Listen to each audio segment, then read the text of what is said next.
বন্ধুরা, আমি বাসার ছাদে বসে আছি।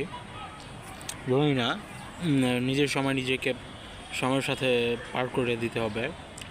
আর মেয়েদের ক্ষেত্রে একটা কথা বলতে চাই, আমি তো আমার বাসার ছাদে আছি, তোমরা কোথায় আছো জানি না, কিন্তু তোমরা বেশিরভাগ অ্যাক্টর থাকাতে তোমরা যে যার মতো সময় পাস করতে চাও।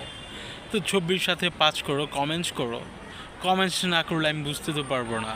আর আমি তো হোয়াটসঅ্যাপ নাম্বার দিতেছি, কল করার জন্য বলতেছি, যেমন লানা রুজি দুবাই থেকে। তারপরে দেখলাম জ্যাকুলিন ফার্নান্ডিজ বিয়ের জন্য আগ্রহী। তারপরে দেখলাম আরও বাংলাদেশে আরও তোমরা অনেকেই আছো। এভাবে তোমাদের ভালোবাসে কী আছে বিষয়ে আমি সবাইকে সত্য কথা বলি, সত্য কথার পাত্তা নাই। তো অতিরিক্ত বিয়ে করব কি না তাও জানি না। মজার গল্প ছিল, গল্পটা শেয়ার করতে চাইলাম। আর তাছাড়া তো গল্প তো আরও অনেক গল্প আছে, গল্প করার মতো আরও অনেক গল্প করা যাবে। আজকের জন্য এতটুকুই গল্প।